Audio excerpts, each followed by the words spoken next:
एक हा आता चिंतन शिबिरामध्ये 500 पेक्षाही जास्त देशभरातून काय विदर्भ बालेकिल्ला आहे भाजपचा आणि आता राष्ट्रवादी काँग्रेस या ठिकाणी चिंतन शिबिर घेत आहे। प्रत्येक पक्षाला काय पुढच्या ध्येय दिशा आणि धोरण ठरवावं लागते आणि त्या निमित्तानं आज आम्ही नागपूरला राष्ट्रवादी काँग्रेस पक्षाचा चिंतन शिबिर आम्ही आयोजित केलं आहे। याच्यामध्ये आमच्या पूर्ण महाराष्ट्रातले जे राष्ट्रवादी काँग्रेस पक्षाचे आमदार खासदार मंत्री आणि ज्येष्ठ नेते आणि पदाधिकारी आहे त्यांना आम्ही इथे निमंत्रित केलं आहे।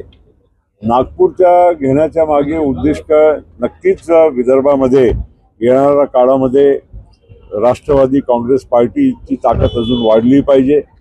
मागच्या निवडणुकीमध्ये 6 जागा आम्ही क्लिअरली लढली होती। महायुतीमध्ये 6च्या 6 जागा आम्ही निवडून आणलं। 7वी जागा एक मैत्रीची लढत होती, तिथे आम्हाला यश मिळालं नाही। पण एकंदर आज प्रत्येक जिल्ह्यामध्ये राष्ट्रवादी काँग्रेस पार्टीची मोठी ताकद आहे। आम्ही महायुतीमध्ये लढल्यामुळे आणि त्याच्या पूर्वी आम्ही महाविकास आघाडीमध्ये लढल्यामुळे विदर्भात थोडी कमी जागा लढायची। आता स्थानिक स्वराज संस्थेच्या निवडणुका आहे आणि त्यामध्ये जवळपास प्रत्येक पक्षाला आपापली ताकद दाखवण्याची पण संधी मिळणार आहे।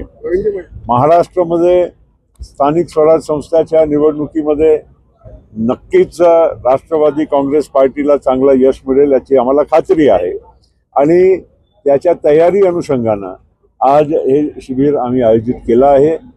आता सगळ्या जिल्हा परिषद म्हणा, नगरपालिका म्हणा, महापालिका म्हणा याच्या निवडणुका सुप्रीम कोर्टच्या आदेशप्रमाणे 31 जानेवारीच्या आत हे घेणं आवश्यक आहे आणि हे जे आज आमच्या जे शिबिर आहे त्यामध्ये आम्ही जरूर त्या विषयावरच आम्ही जास्त भर देणार आहोत आणि पक्षाला कसं तयार ठेवायचं प्रत्येकानं आम्ही ह्या एक अभिनव प्रयोग पण इथे केला आहे।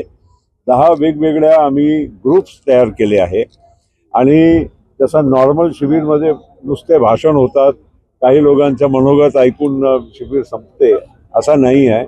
इथे सुरुवातीला आमचे प्रमुख नेत्यांचे काही थोडक्यात मार्गदर्शन होईल, त्याच्यानंतर 10 ग्रुपमध्ये हे सर्व आलेले आमचे जे सहकारी आहे ते बसतील, वेगवेगळ्या विषयावर चर्चा करतील।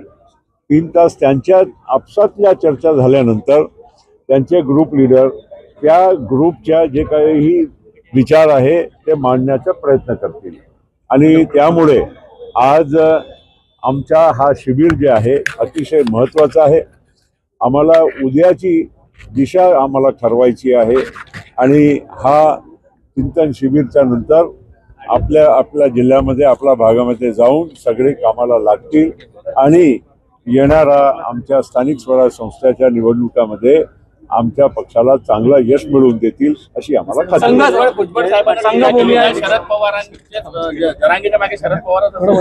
बघा, भुजबळ साहेब समता परिषदच्या निमित्तानं काही भाष्य करत होते। आता त्यांना जे वाटलं ते बोलले असतील, त्याच्यात काही आम्हाला दुमत काय बोलायचं वेगळं काय बोलायचं कारण नाही, हे त्यांचे विचार आहे आणि त्यांना अधिक माहिती असेल म्हणून आम्ही एकमेकांचा काय स्टेटमेंट झालं त्याच्यावर बोलण्यापेक्षा आता आम्हाला पक्षाच्या ध्येय धोरण दिशा हे ठरवायचं आहे, त्याच्यासाठी आम्ही बसतोय। समता परिषदच्या काल वेगळं काय बैठक होता आणि त्या समता परिषदच्या बैठकीमध्ये भुजबळ साहेब काय बोलले त्याच्यावर आम्ही वेगळं काय आमची भूमिका मांडणं हे योग्य आहे। विधानसभा निवडणुकीच्या 7 महिने आधी 15 लाख मतदार वाढले असा आरोप जो आहे तो केला जातोय। राहुल गांधी यांनी देखील तसंच म्हटलेलं आहे की राहुल गांधीचे आरोप बिलकुल बेछूट आरोप बिना आधारे ते करत राहिलेले आहे। महाराष्ट्रामध्ये प्रत्येक माणसाला माहीत आहे आणि महाराष्ट्राचे आरोप त्यांनी केव्हा केले?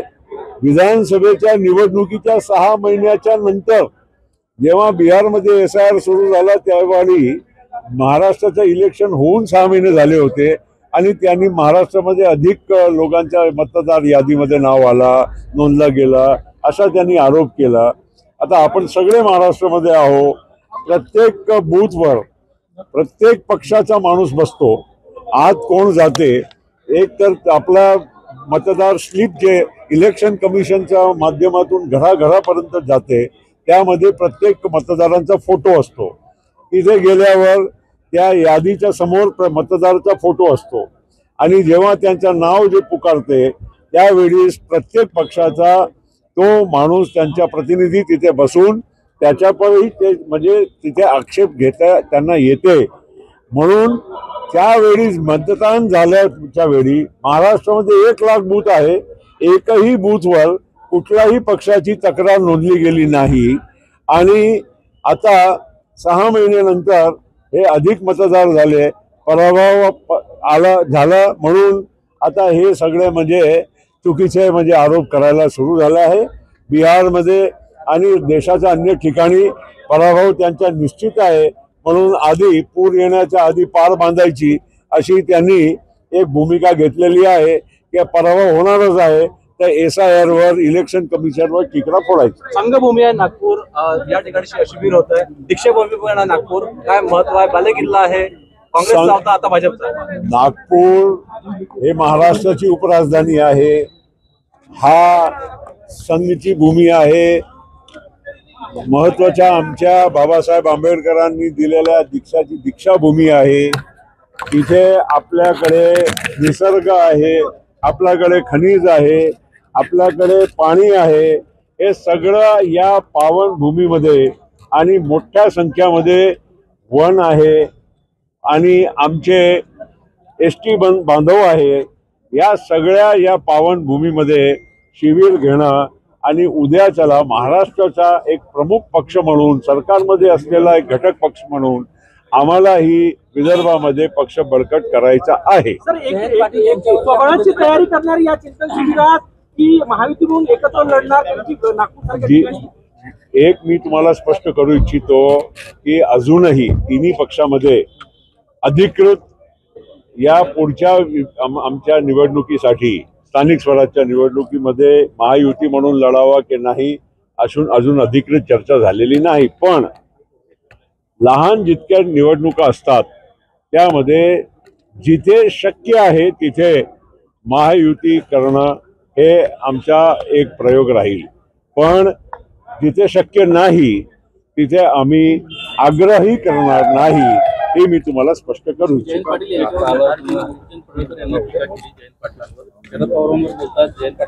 सर्वांना विनंती आहे. आता असं आहे की गोपीचंद पडळकर किंवा अन्य काही नेते काय भाष्य करतात त्याच्यावर मला अधिक काय बोलायचं. लोकप्रिय उपमुख्यमंत्री